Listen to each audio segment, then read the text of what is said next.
باللہ من الشیطان الرجیم بسم اللہ الرحمن الرحیم الصلاۃ والسلام علیک یا سیدی یا رسول اللہ وعلی آلک واصحابک یا سیدی یا نور اللہ ان اللہ علی کل شیء قدیر۔ قرآن مجید و فرقان حمید میں اللہ رب العزت جل وحدہ لا شریک نے ارشاد فرمایا کہ بے شک اللہ ہر چیز پر قادر ہے۔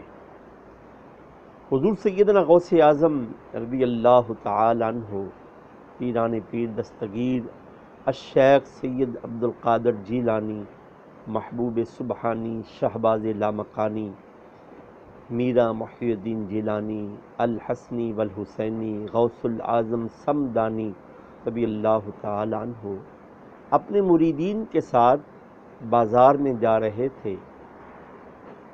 ایک شراب میں مست شخص نے جب آپ کو دیکھا کہ ایک اللہ کے ولی اور وہ بھی زمانے کے غوث تشریف لا رہے ہیں، اس نے آواز دی، اے عبد القادر، کیا اللہ ہر چیز پر قادر ہے؟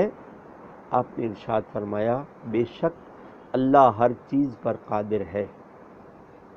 دوسری مرتبہ پھر اس نے پوچھا، کیا اللہ ہر چیز پر قادر ہے؟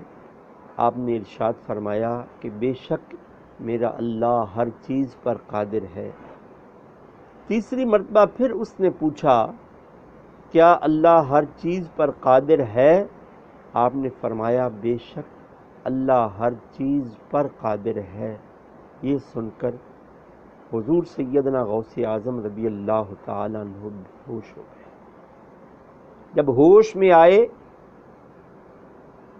تو مریدین نے عرض کیا، حضور آپ اس کی باتوں کا جواب دیتے ہوئے اور ایک ہی سوال کا جواب اور ایک ہی الفاظ میں جواب دیتے ہوئے آخر میں آپ بے ہوش کیوں ہو گئے؟ سنیے برادران اسلام،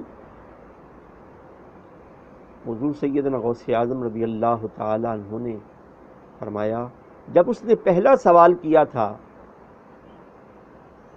اس کا یہ مطلب تھا،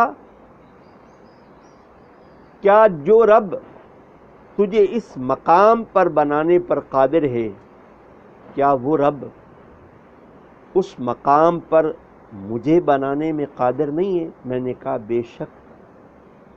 دوسری مرتبہ اس کے سوال کا مقصد یہ تھا کہ جو حالت میری ہے، کیا اللہ اس بات پر قادر نہیں ہے کہ اس مقام پر تمہیں کھڑا کر دے؟ میں نے کہا بے شک اللہ پاک قادر ہے۔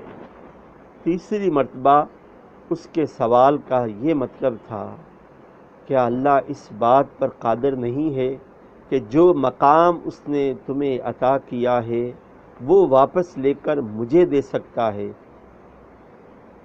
میں نے کہا کہ اللہ اس چیز پر قادر ہے۔ میں اللہ کے خوف سے بے ہوش ہو گیا۔ برادران اسلام، مقام و مرتبہ یہ نہ سمجھیے گا عبادت و ریاضتوں سے ملتے ہیں، مقام و مرتبہ اللہ کے فضل سے ملتے ہیں۔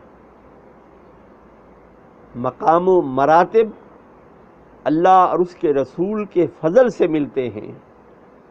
یہ جو دین کا ہم کام کرتے ہیں اور اس دین کے کام میں جو عروج ملتا ہے، مت کبھی یہ سمجھیے گا کہ اس میں ہمارا کمال ہے، اس میں اللہ